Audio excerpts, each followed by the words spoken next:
Hello, I'm Neil Lucas and I'm talking to you from the garden at Knoll, which is in Wimborne and Dorset and consists of 4 acres of generally dry sandy soil.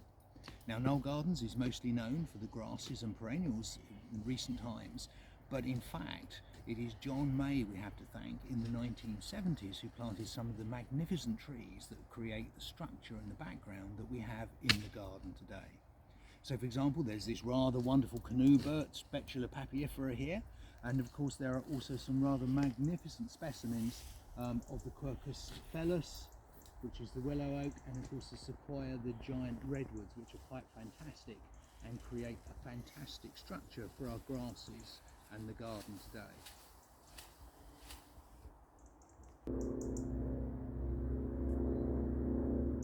We're now under the giant redwood, and just a magnificent structure it is. These woody plants are just the most beautiful things.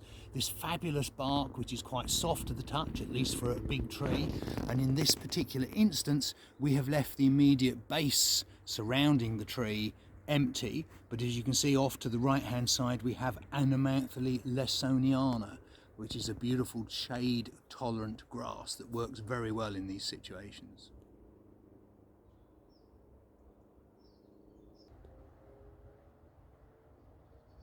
Now in a different area of the garden, admittedly with some smaller trees and woody plants, we have a weeping cherry and this amazing cinnamon coloured luma, which is rather fabulous, but it creates the dry shade at the roots that are such a problem for many plants.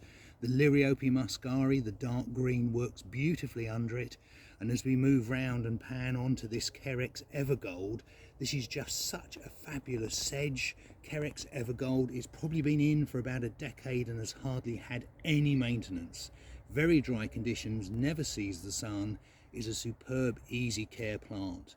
And if we move on a bit further, there is the Epimedium, almost a perfect set of leaves even at this time of year. And then as we pan further up, you can see Hakone macrophylla, the Japanese Hakone grass, which again will also cope underneath a big osmanthus, all woody dry conditions, and it's just gradually turning into its autumnal hues. All very lovely, long-lived and easy care, and all coping beautifully with the dry, shady conditions that our wonderful woody plants create.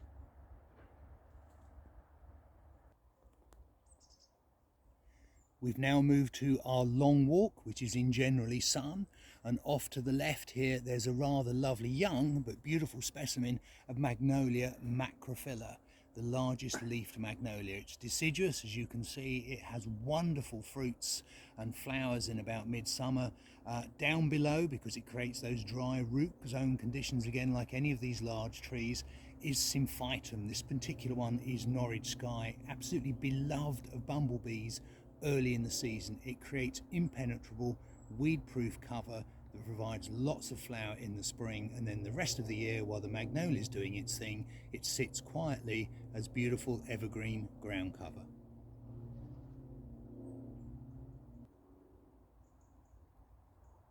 Moving up to the water gardens, there is this rather amazing eucalyptus. It fell over nearly 5 years ago in the storms.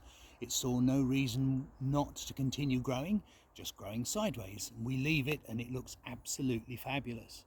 And if we move over towards the left, there is a Brussonettia, a rather smaller tree, but it's still creating those dry, shady conditions. And at the base of this, we have Hakone aureola. And even though it's going into its autumn mode, as you can see now, you can still see the beautiful rounded, mounded shape, completely impenetrable and long-lived cover, Hakone aureola.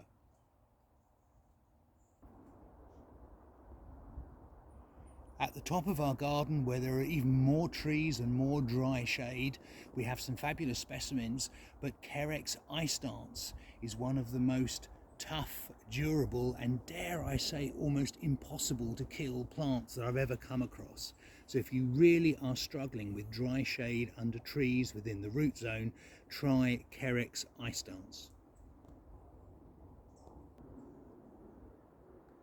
This is our largest eucalyptus at the top of the garden.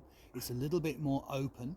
It's absolutely fabulous specimen, as you can see. At its base, it still has very dry conditions, although it's a little bit more sunny.